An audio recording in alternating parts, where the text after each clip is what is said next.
Hey, everybody. Hi. Hey, there she goes. There she is. Hi, everybody. Hey. Welcome to the Punch Up Pod with Lila and Pat. We Awesome. are so excited to have you guys here this week. Thank you for joining us. Absolutely. Glad to be here. Yeah. Hi. I've never met Afeni in real life, in person, whatever. So hi. Nice to meet you for real. Hi, nice to meet you. Yeah, I just want to say thank you both for coming. I've followed you guys in your work for a while and really appreciate everything you're doing with Fred Hampton Leftists. And it's an honor to have you guys here. That's all. Awesome. Thank you. Thank you for your kind words. Thank you so much. Yeah, we are both huge supporters. Love you both, and I'm especially excited because Jay is the first person who brought me on and gave me a platform to ask. He wanted, ask me questions with a couple other women. You brought us on back in January, and you were like my introduction to the whole podcast grift. LOL. Haha.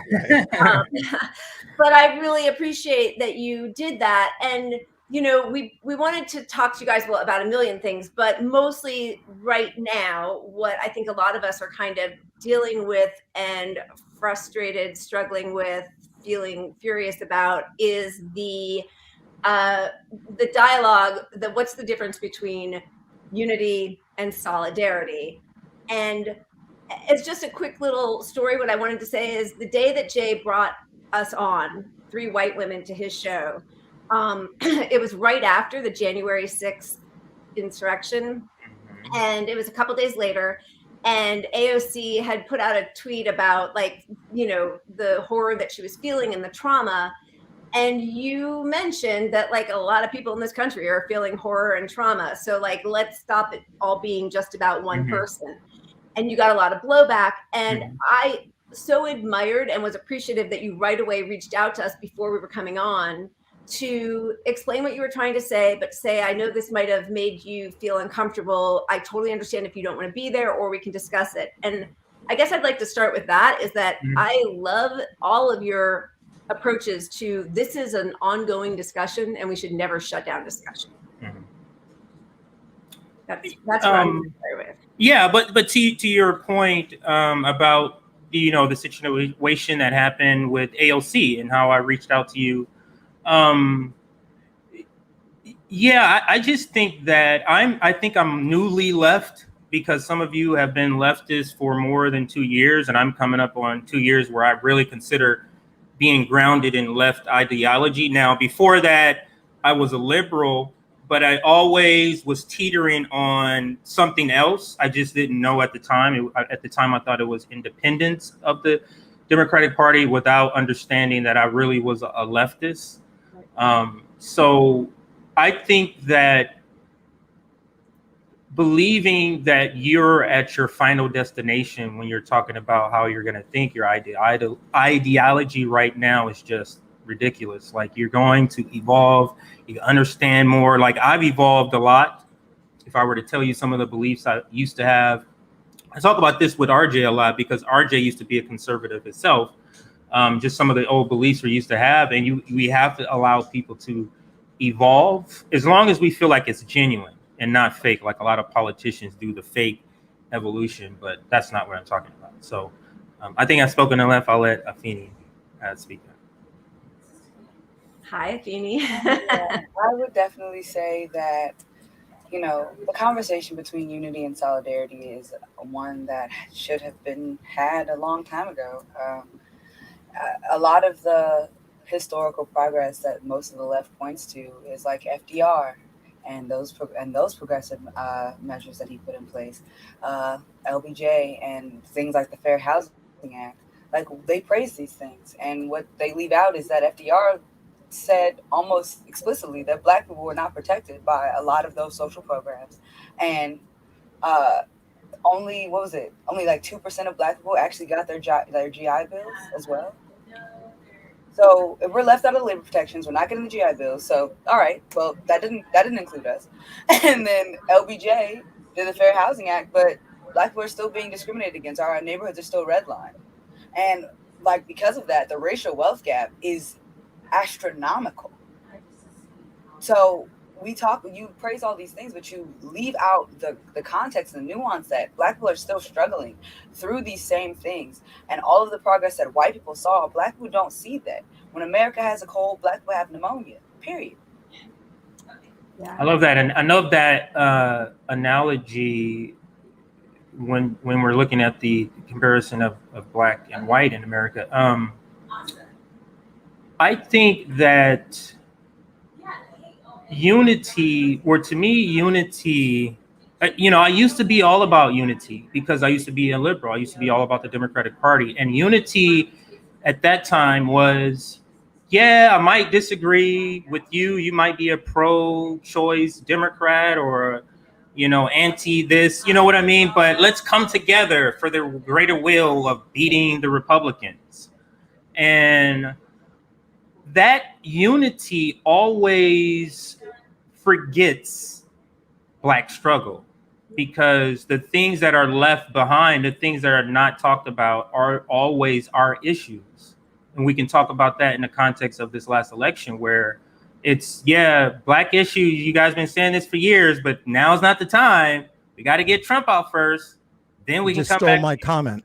Right. It's like it's always that. It's always something that needs to come before rectifying all the ills that the Black community has been inflicting on the Black community.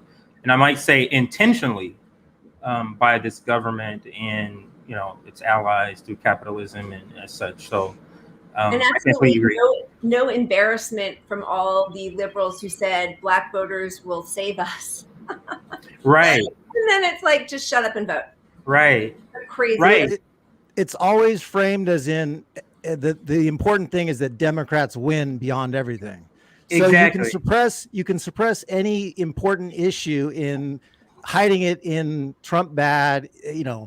It doesn't play well if we defund the police. So let's just put that aside, even though you just won an election based on catering to Black voters as your base. Right. But here you are saying, they're literally right now saying in 2022, they're going to run strategically as Republicans didn't fund the police enough.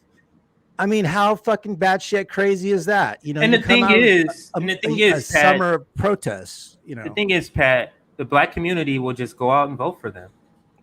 That's what's so frustrating with me is that it's blatant. I mean, look what happened with Joe Biden when he was on that conference call with some Black leaders, how he was talking to them. Yeah. And then what did they do? They just samboed themselves back into right behind him. Nothing. Like, these are leaders who, they are standing up and speaking to masses of people, talking about Black issues, but they can't stand up to this person who just basically said, forget about what you want. Look, be happy with what I gave you, which is kind of the sentiment that Black community has been given. It's always been, we're enslaved, but be happy you're not in Africa. You know what I mean? You know what's happening over there? Be happy that you're just here. Now it's Jim Crow. Be happy that it's not slavery anymore. It's always just be happy with what you have instead of just allowing, equal freedom, equal justice all across the board. Right. Or along with the point, sorry, I had to cut you off, Afeni. And I don't mean to, but they use that we just need to elect more Democrats as so they can support everything you're saying. They can come to your face and say, I agree with you 100%. God damn it. We just need more Democrats. So let's just get more Democrats into power, and then we can make that happen. And to me, that's the disgusting part. I mean, they really, and when they come after people that are organizing on the street level and trying to go away from the institutions and doing things on their own, and when that's being downplayed and attacked by people that allege to support the same issues we support, that's where I really have a problem with it. And that's the power of all this media propaganda, is that they create this gap where people that would have empathy for the causes can pretend that they support them, even though they're doing nothing to get them accomplished. Right. they're just they frame it in their own minds as, let's just elect more Democrats, and that's the real solution. I support you 100%. Right. All right. Yeah. Afeni. Yeah, it's a lack of idea. Sorry, go ahead. No, go ahead. No, go ahead. No, please. I was just gonna piggyback. Go ahead. Oh, I was just going to say that, the Democratic Party does not have a black agenda, and they never really have. They've never been serious about protecting black people, even through the drug war, even through, the 94 crime bill came from the Democrats. Joe Biden. Headed by Joe Biden and Bill Clinton.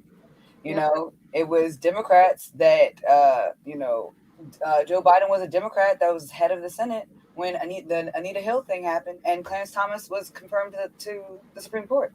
The Democrats did that. They've always been a right-wing party. So why are we expecting this same right-wing imperialist party to transform themselves into a socialist party when this country has destroyed socialism globally, everywhere that we've gone? And the most frustrating thing that I see on the left is that, we could be really targeting and talking to black people, serving black people, and in our messaging and in our platform, but many white leftists that are on the top that have these platforms largely ignore, just don't say anything about black issues, or reparations is something that they have on the forefront of their mind, or knowing that that framing healthcare from the black perspective, that America has the highest infant mortality rate and black women die 3 times more on delivery tables than white women do. If you do some basic math, you figure out that a lot more black children and black women are dying on delivery tables, which means we need anti-bias in medicine. We need anti-bias universal health care. And that needs to be the framing of these arguments. But it's always, always, always about a blanket solution that largely leaves us out and disproportionately disenfranchises so many black and brown people. So how do we stand in solidarity and meet the mark for each irreparable harm that's happened to every single community in this country, including the black and indigenous communities? Yeah, I mean, I see a lot of right now, 3 of us are in California, and they're about to possibly recall Gavin Newsom, and that whole sort of vote shaming discussion has started up again. People need to get out there and vote. Don't be apathetic, with no consideration of why people are apathetic, right? Nothing changes. I hear a lot of Republicans fall in line and Democrats fall in love, which is, again, twofold. One, it's blaming voters, but it's also the framing I reject, because the Republicans listen to their base and Democrats don't. And as long as that happens and we pretend it's the voters' fault for not voting harder, what we're leaving out is that both parties are actually just serving their same corporate donors, right? So how do you guys think we fix this? What's the strategy? What do we do?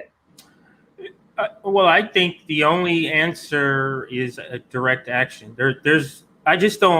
I've come to the realization that nothing else is going to fix most of these ills, most of these issues, short of a general strike. Yeah. I just don't see, fully reforming or fully fixing these issues. I see maybe some fringe, around the edges, kind of reforms, maybe, but nothing with teeth, nothing substantial, without any sort of direct action. And that is from protesting, but a general strike to me is the way to go, because my assessment when we're talking about American politics is this: the system is so corrupt that any good that is implanted in it or trying to survive in it is going to not eventually be co-opted and not be good. And we can see that with the Squad, with AOC, with Bernie Sanders, and some of us never thought we would see some of the things that Bernie Sanders has been doing lately. So then the question becomes, if we can't do it through electoral politics, or the way we're trying it, this inside game, and look what's happening to the people, to me, that only leaves the last thing, which is direct action. And I'm going to leave it with this, and I'll pass it to Afeni. There's nothing we've ever gotten through voting. Nothing. You can't point to any substantial legislation that didn't take political will and it was forced by the public. It's simply nothing. It's civil rights, women's suffrage, everything. It was not through voting. Nobody, you know what I mean? We're not going to vote in 50 AOCs and then they're going to say, okay, now we have enough to get single payer. Like, that's it. Like, what are all these corporate lobbyists doing while we're voting in 50 people? Like, are they just sitting back, not spending money, like not doing anything? It's just so, it's unattainable to me through that route. Right. 50 AOCs later, there's going to be a rules parliamentarian that can somehow exactly sabotage it all. I mean, exactly, no doubt exactly, in my mind. exactly. So this brings up what, like a big brouhaha that happened. Why do you think it's so upsetting for some people to hear you say that? What does that challenge for people who are supposed to be allies? Like, I love it. I agree with you. But obviously that rankles a lot of people who pretend or who say that they're leftists. Like, what, as far as my critique, like, what do I think? Of direct action. Like, why do you think that because, we see it. We're constantly sort of all being lied about and smeared by people who used to be allies when we were all Bernie supporters, right? And why are they so threatened by that? Well, I don't know if people really understand the system that we're in here. Like, the people who print the news, who give you the news, who disseminate information that people go to say, hey, I want to go get, they're owned by corporations. Right. Those same corporations own politicians by way of donating to them, and the politician want that money flow to keep coming. Right. So one is paying the other and one is representing the other. So essentially mainstream media is the PR for corporations. So whatever corporations are saying, that's what they're trying to persuade their audience to try to do. And it's the same for war. I know I'm kind of going off on a tangent. So, but to bring it back to your question, so we're not going to be given the correct information. We're not going to be given facts from the places that people are getting facts from now. Does that make sense to what I'm saying?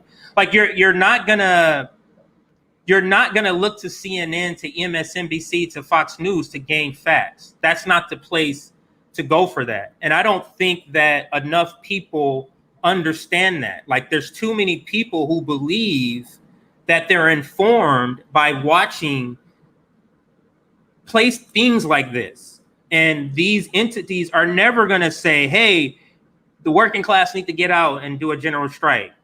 You get what I'm saying? Like, they're never going to do that because they're shielding for corporations. Go ahead. Yeah, no, I agree. I'm shocked that people who are not making millions of dollars as anchors on MSNBC, who are just like on Twitter with us, are so angry about it. That I don't get. Because their brain, the way I look at it is they're brainwashed. They're propagandized.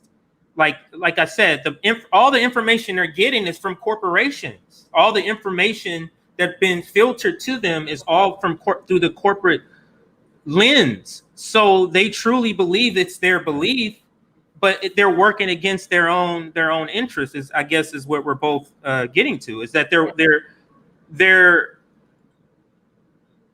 I'm stuck. I really don't know. What else could be done? Yeah. Because to me, it's right in front of your face. Yeah. I mean, personally, I think the divide has a lot to do with that empathy gap that you've got half the people that were Bernie supporters that aren't going to be materially affected by these policies not passing, and they can relate to issues like Medicare for all, because Medicare for all is one of those things where everyone has healthcare bills. Everyone sees what a shit show our healthcare system is compared to the rest of the world. But when you get to Black issues, for example, you've got people that don't have that empathy. They can't relate to that. They think that issue can be pushed aside so that we can make an incremental gain that gets them a little bit better healthcare than they've got or something like that. Like, that's important enough for them to say, just vote for Joe Biden or just elect another Democrat. Yeah, I'm not sure how to reach those people. I mean, what do you think, Afeni? I'm not sure how to reach that type of person. So I would say that my opinion of the inside outside strategy is a little different. Only because, I genuinely believe that everything that we are asking for are political changes. Mutual aid is political act. Direct action is political. Like we are engaging in politics, but we have to change the ways in which we engage in politics to be more direct. And that's the issue right now. Too many people are very comfortable, or too many people are just genuinely scared. You know, I feel like, just to echo what I've already heard, like having empathy is something that is lacking on the left. And it's also because they are not listening to the stories. You're not platforming these voices. You are not in community or in contact with any of these activists. And that is what is lacking in our system right now. Our elected officials are not actually connected to the activists that could help them get our policy objectives pushed forward. If you are not coordinating with the activists that create the movements on the outside to put pressure on the government and to bring the power lever to the outside where it belongs instead of the inside, then you are deeply unserious about challenging power. The mainstream media is focusing on the divide of our culture, focusing on these very superficial, very surface things. And some of this shit is based in racism, some of this shit is based in sexism, some of this shit is based in misogyny, and that's just the reality of the situation. But we are not talking about the real solution, which is targeting their economic power. That is the nucleus of this government's power. And when we actually target the economic power and invest in Black communities, invest in Indigenous communities, invest in actually repairing this country instead of bombing, spending billions of dollars on bombing other countries, disrupting governments that we do not agree with, fucking paying for new fighter jets. I swear, like every 6 months we hear about some new improvement of a fighter jet. Like why do we need all of these things? That America is the number one polluter in the world. Right. So if we're really serious about challenging power, dismantle the military, defund the military, reinvest in our country. And that's just, I feel like, because we are not connected to those that are actually elected. That is the reason why we're not having these serious conversations about challenging power. That is why we're not having these serious conversations about creating movements in the street, and why, it is incumbent upon us as activists, as organizers, as independent media to create the conditions for our movement to happen, which means having mutual aid and boosting mutual aid, which means, having medical clinics and those type of connections, connecting violence interrupters into all these different neighborhoods that really genuinely need it, and putting our funding towards that. Yes, we should organize around some of these candidates. It's better than having a Chantel Brown or, a Joe Manchin in office. We should organize around people that agree with us more, that we could pressure more, but we need to create that pressure. We need to create that condition. And if we're not creating those conditions, these people will continue to not listen to us. Yeah, 100%. And that brings up something that Jay said the other day that was, a provocative statement, and he gets shit for it. But I'm going to agree with you on this one, Jay, is that there are two people out there that could call for a general strike and get it to happen. And that's Bernie Sanders and AOC. And that statement gets minimized because they can easily meme that into, they can just push the general strike button. But what's behind that statement is they can rally what's necessary to bring about a general strike. They can organize mutual aid. They can get union leaders involved. They have that power. And there's you can't say what can happen when a spark happens like that. When somebody in leadership that is respected so much like those two are and have that celebrity status, they can bring something to the table that no one else can. Now, will they do it? Probably not. But it's not wrong to ask that question, and it's not wrong to give them that power, which they do have, in my opinion. And for that, this is the split on the left. It's like there's people like, no, lay off of those two. And no, it's fair to call them out because they have that power. Now, if they're not going to use that power, it's time for the left to bring up other leaders who are going to be in that role. Bernie may not be in that role. Maybe he's better for us in this conciliatory bullshit role he's taking right now. I mean, maybe he is. Maybe he knows some inside stuff, and maybe he's getting some massively important stuff added to these bills. But somebody needs that role. Somebody needs to take that position that we're waiting on those two to take, because they're not going to take them. And the idea that we're not supposed to criticize them for not doing what they ran on, what we all organized for them, what we donated time and money and effort. And when they disappoint us, we should be criticizing them. And when they do something good, that's great. Go do the rest of the items that you promised us. Exactly. The idea of protecting people in power, it's back to the whole like civility politics. Like, that is their job. And when we're not yelling at them, they're just getting yelled at by their corporate donors. So that's it. Like, it's power. And the only way we have power is to either withhold our votes or our money, or to keep raging against it. And let me comment on what you said, Pat, about that tweet or video through a tweet, I guess I put out. I didn't even, it was literally one of the first videos FHL did. And I found it and I just, let me retweet it. I had no idea. Because like I said, I've tweeted this out several times and nobody has said anything.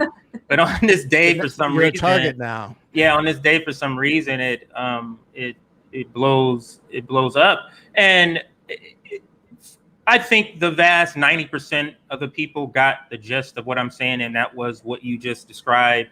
And then there was people I don't feel like were honest actors. That's why I don't even engage them.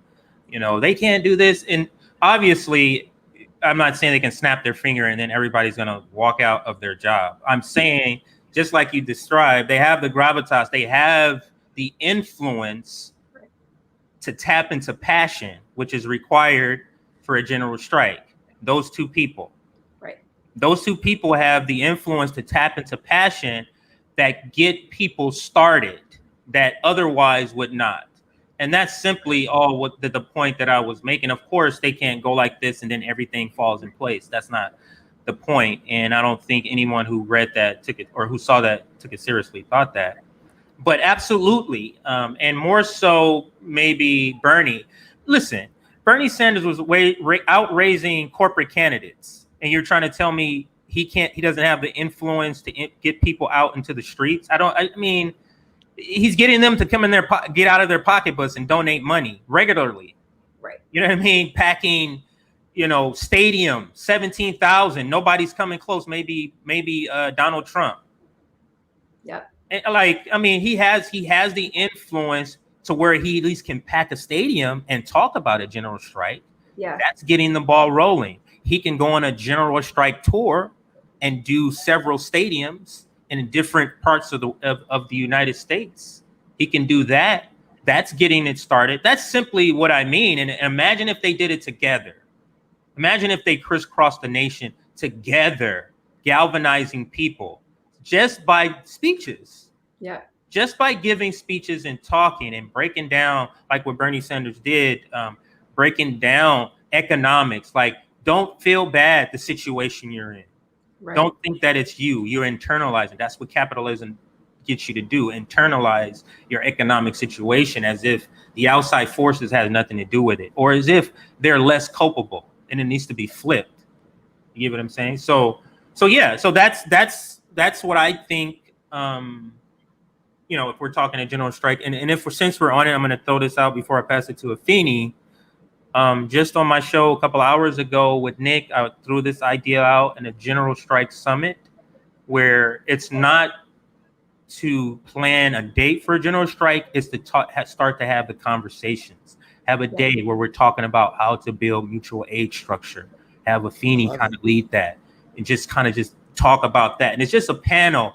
And I want all of us, I want this podcast, like you guys to participate, Convo Couch, Nico, Ryan Knight, everybody, Jimmy, Graham, Ron Placone, like everybody just kind of participate in this general strike summit where we're just having conversations on how to get started. Yeah. And I just think that can be a start. Yeah, a great idea. I love it. Definitely. And they have email lists like Jay said, like they have email lists, they text bank. Like I'm an organizer and I worked for nonprofits. They have so many different ways to reach out to people. Even when I was out on the hill with them, I asked them, I said, so can we should use your email list to organize people to do a national tent city.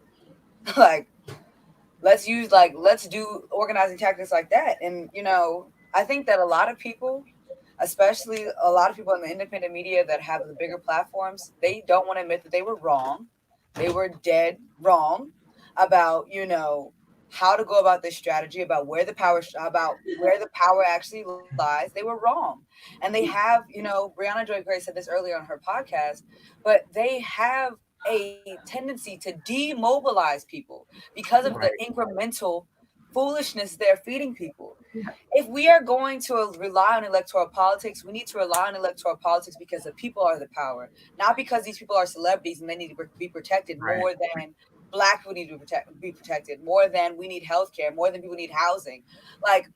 Literally, the police in DC just shot somebody in his sleep last night. And the Democratic Party, everybody in the Senate, 99-0 voted to punish any municipality that defunds the police. And if defund the police, if that messaging isn't working, great, let's switch it up. Let's talk about refunding. Let's talk about reinvesting. Let's talk about this being a tax refund, because all of this shit is our tax money. And hundreds of billions of dollars a fucking year goes to police budgets, goes to the CIA.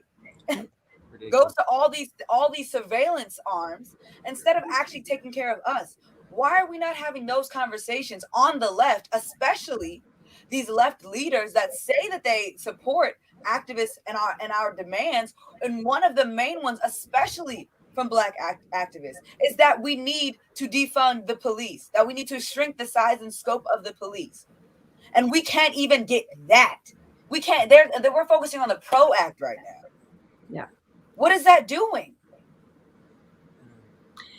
Yeah, I don't understand the fear, especially again from the few members of Congress who are purported allies. And I feel like, I listen to Brianna Joy Gray religiously. I just think she's brilliant, and I love the way she just picks at an issue over and over from all sides, trying to get at it. And then what I see are these really sort of dishonest takes from people saying, "Oh, let force the vote go. Why don't you just move on?" And it's not about force the vote. It's about an approach that might actually leverage some power. And I feel like, it's another tool to silence the left, right? Move on, get over it. Let's not relitigate 2016. Okay, let's not relitigate 2020. Fine. Should we relitigate what just happened with Nina Turner and Chantel Brown? Because if we just keep moving forward, the same stuff keeps happening, right? Nina Turner outraised Chantel Brown. Nina Turner's policies are popular across the whole country and both political parties and independents. And Chantel Brown just gets this upsurge of dark money and lies about Nina Turner. And then, somebody who was up 40 points loses to some Hillary Clinton hack. So if we don't talk about what happened in 2016 and figure out how to not let that happen again, then it happens to us again in 2020, happens to us again. So I feel like, again, that thing of look forward, just vote the next one is always a way of just, reaffirming the political structures that are already existing, and we never get to chip away at them. You kind of describe the frustration or the gridlock, and why I say that direct action is why it's going to take. It's to a point. How bad do you let a cavity get before you say, that's it, I can't save this, this is over? And I'm saying the decay of the Democratic, it's over. There's no fixing this. You know what I mean? The decay of the system, there's no fixing this. If you think you're going to vote your way into prosperity, you're going to vote your way to a living wage, you're going to vote your way. These people are not going to vote any accountability measures to them. These people aren't going to, say, hey, vote money out of politics when they're making a killing. None of this stuff is going to happen through voting. They're controlling the voting. Yeah, I mean, they won't even allow third parties, right? That's Right, they're controlling the voting, having voting machines made by people they know. Yeah. And everybody just act like the corruption of the American government is so intertwined into our system. We don't understand this corruption directly in our face every day, all the time. It's so like just, yeah, people take donations, but somehow that doesn't affect how they vote. Right. Like people disconnect that, and because they've been conditioned to believe that somehow that doesn't affect the vote. But who are they conditioned by? Mainstream media, who are owned by corporations. Right. But I just want to say, along with both your statements, that to me, defund the police crystallized how useless the Democratic Party is going to be for reform. Like Yes. for any, it made it crystal clear to me that they're unreformable, because you just come off an election where you say black people are your base. If there's one issue people are in the streets about for the whole last year, even though we have freaking COVID everywhere, Right. it's defund the police. And then they pass a bill saying you're going to defund cities that defund the police. I mean, it's just, can it get more absurd than that? I mean, I just don't see how somebody can vote for incremental change. And if we're going to get incremental change to me comes from maximum pressure to get a teeny little crumb. Right. You know, I mean, if you look at Obamacare, for example, you know, we got all that, they had a super majority in Congress and in power at that time, right? Super majority. They could pass anything they literally fucking wanted to pass. They could pass. And what do they end up passing for healthcare? They slowed the rate of increase of profits for healthcare insurance companies. So they didn't change they just changed the curve of the increase in profits. They didn't eliminate the increase in profits. They just slowed it a little bit. And that's success in this incremental world, you know, when the whole party is owned by corporate fucking donors. Yeah. And I think Nick said this about incrementalism. How many people are gonna die because you're not fully fixing a problem? You get what I'm saying? Like, how many black people are gonna be shot by the police because you're not fully fixing the policing issue in the United States? You're just working around the edges with stuff like outlawing chokeholds. What does that do if you're shot? Yeah. You get what I'm saying? Like, Yeah. and you put in these measures, put in a body cam, they can just turn it off or look a different way. Right. Like, but these are the law-abiding people that's enforcing the law. They're doing these types of things. I just think that defunding the police is the way to go.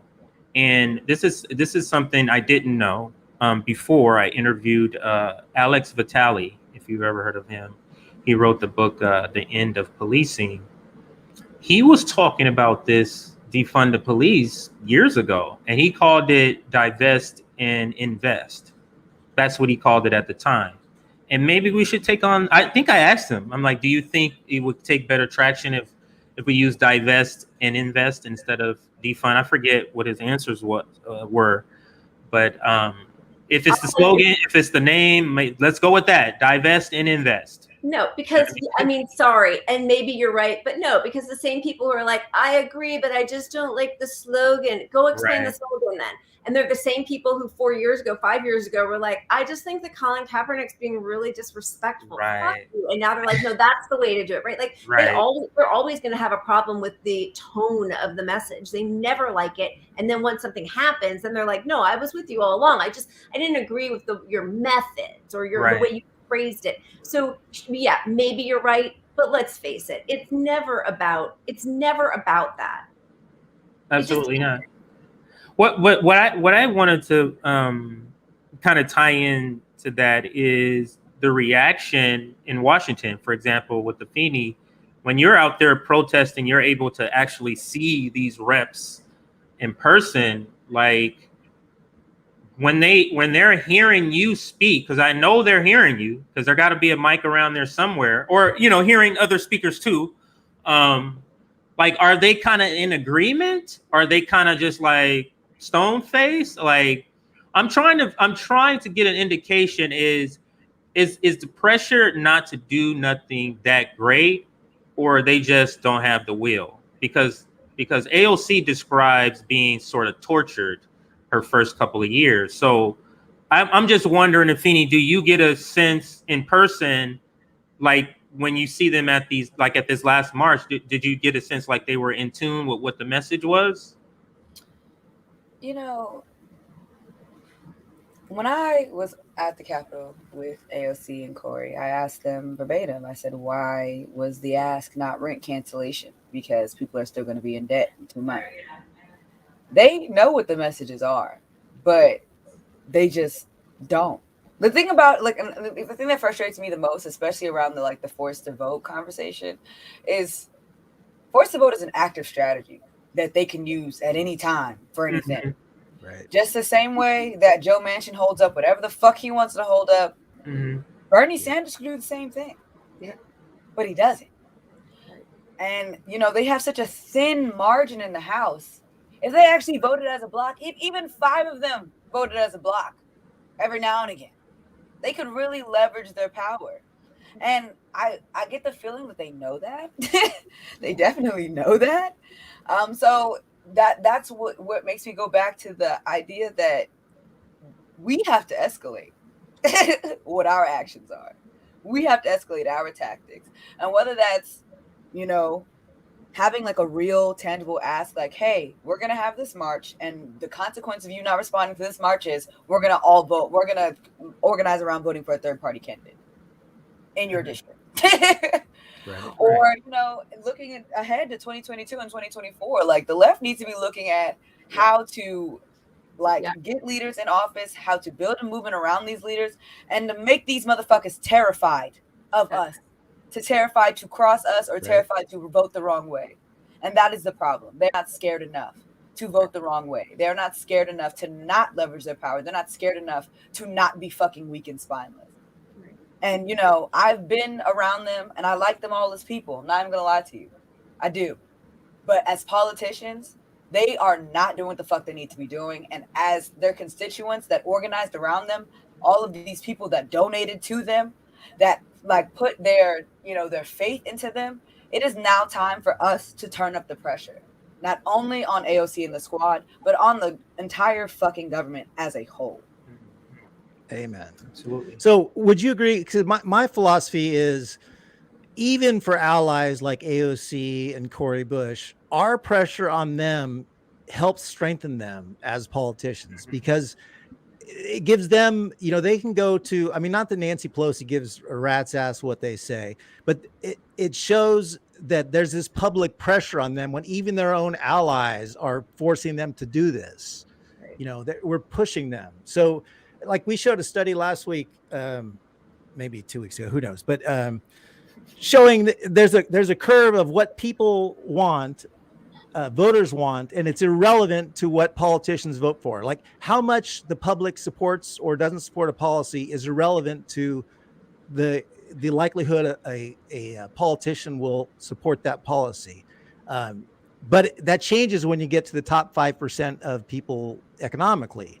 So if you look at policies, people economically who are wealthy, they're more likely to be passed based on how much that support has in that group. So, just getting the public to support something is not enough. Like, a public awareness thing is not enough. Right. A signature gathering thing is not enough. We need to make these people feel us. Yeah. And Right.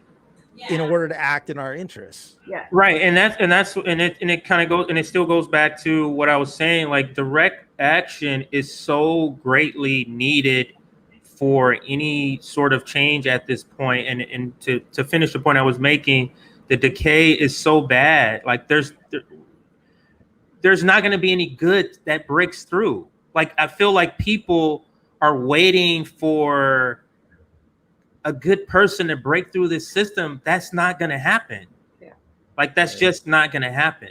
Yeah. The system is so decayed and corrupted.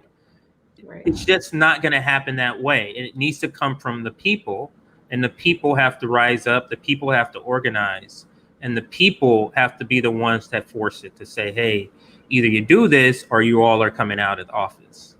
That's how it has to be. And right now, the people don't understand that we're the ones with the power.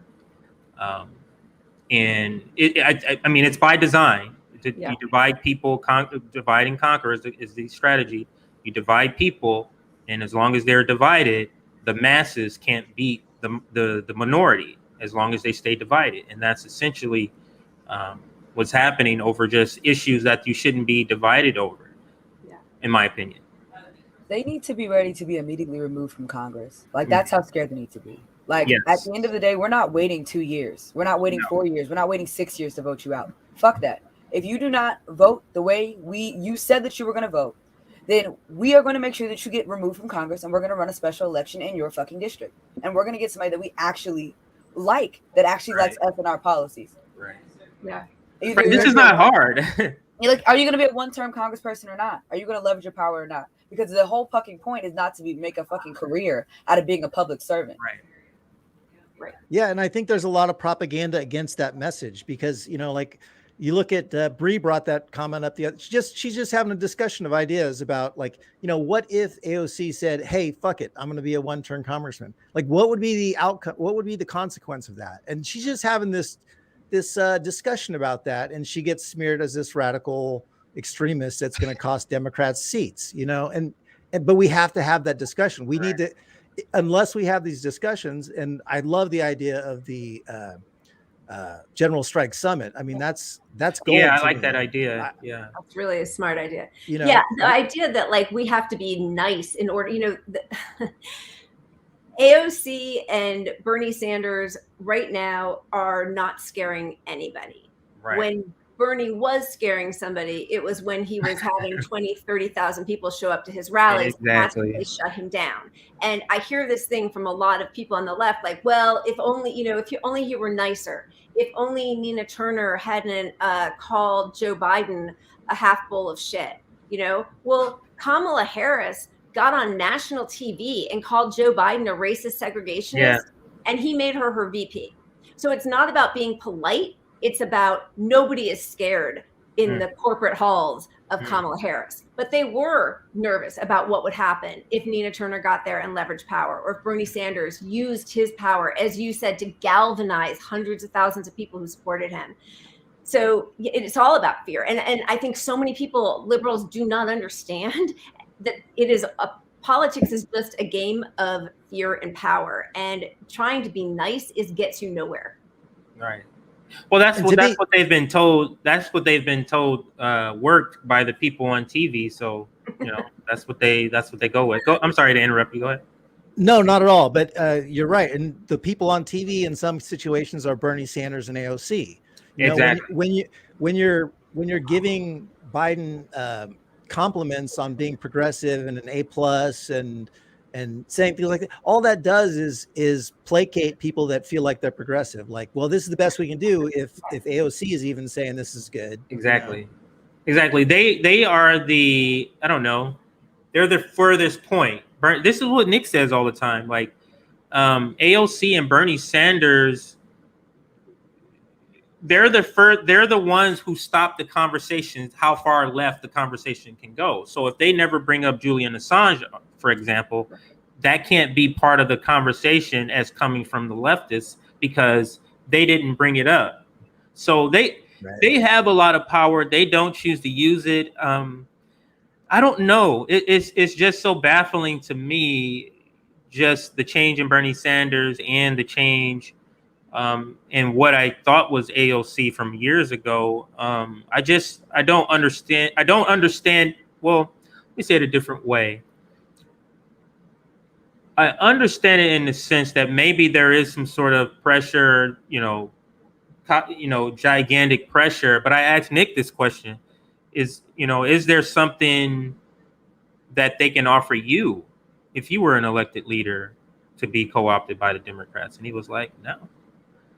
Now, we're not in that position to say, we can say that now, but who's to say? I just don't understand the change in some of these activists. And if we just knew the reason why you pulled back so hard for fighting for certain things once you were elected, maybe that would help explain. We just don't know why. it is. I feel like regardless of why, we need to just assume that they are not going to do it for us, because that only makes their case to get shit done anyway. I mean, I don't see how like loving these progressives in Congress gets us anywhere further than pressuring them. It just doesn't make sense to me. So we need new leaders anyway. Let them have their roles there. We need our leaders on the outside, because we're not inside, and that's it. We're just not.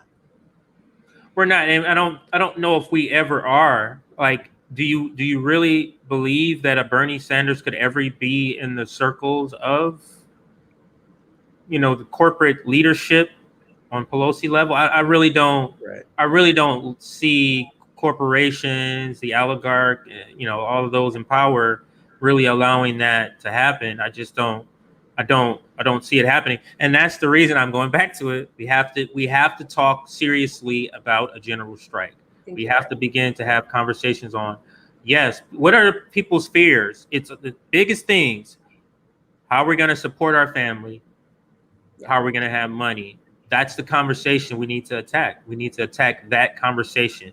Mutual aid. How do we build a mutual aid for infrastructure? How we build a communication structure outside of corporate apps? You get what I'm saying? Because they can just shut down.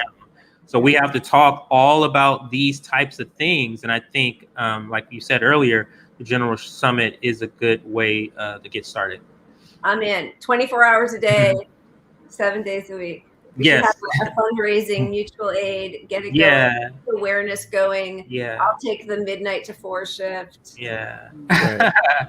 I really think that the people can do this. And the more I hear Afeni talk about how her mutual aid stuff, the more I feel more secure in it, that we can really do this if we can educate people to understand that we have the power to do this, to essentially, like, we're working outside of the government to get things done that they're unwilling to do.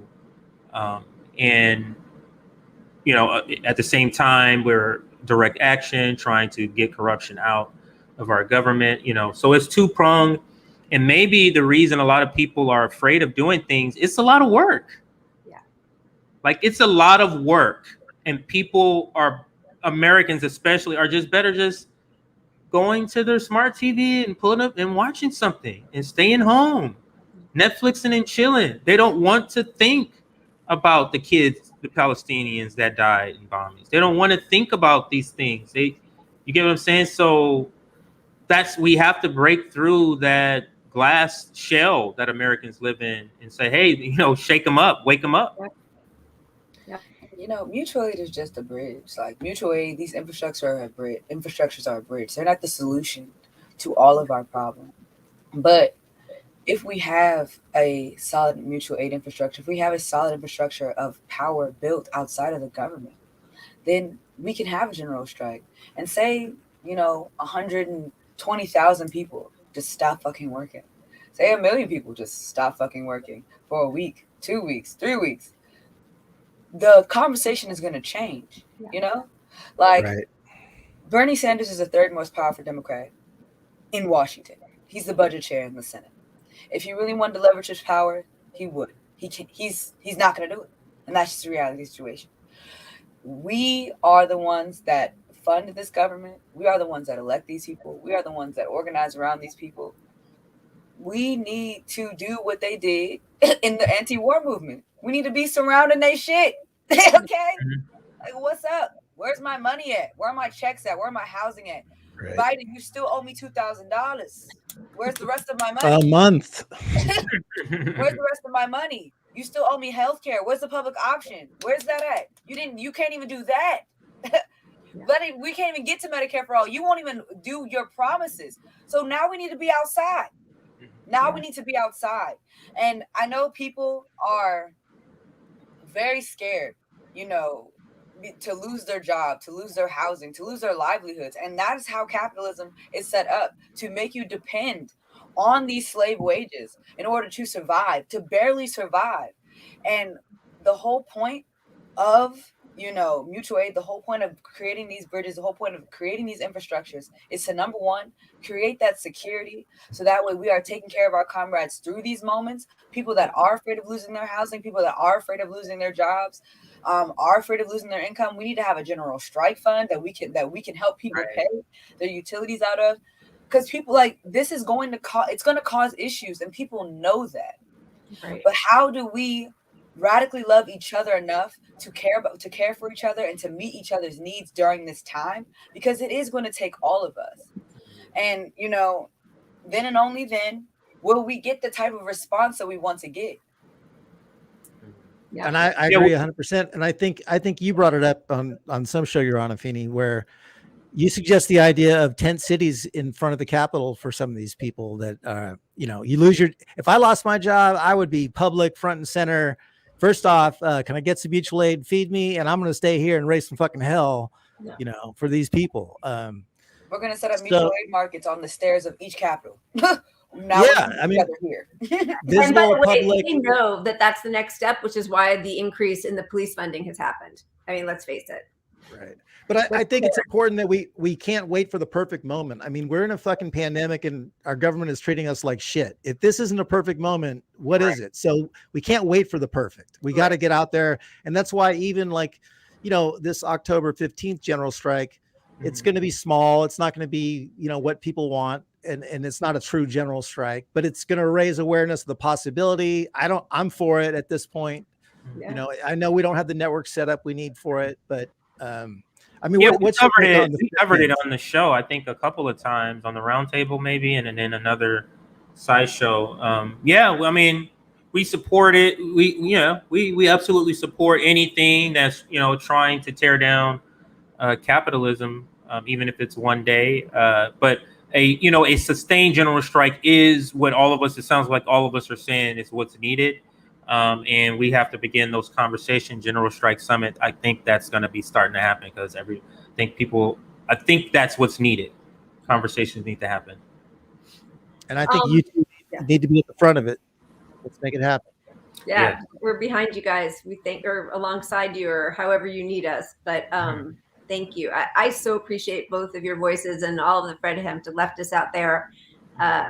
You guys are really awesome. You give me a lot of hope, and I've sort of lost a lot of hope. So, sometimes when people ask like, oh, another podcast, is like, I want to like suck in your energy and hear what you guys say and support you guys. So thank you. No, it was great coming on here.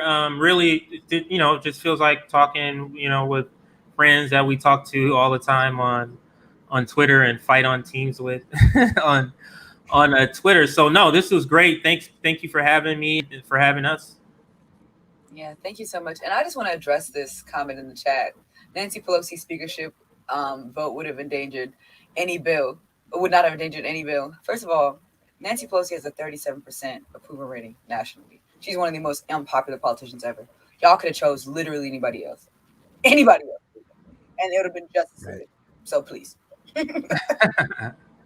And there was so much misinformation around that whole thing. It's ridiculous. But yeah, I second that. It's terrible. So, but I just want to second what Lila said. Thank you guys both so much for coming on.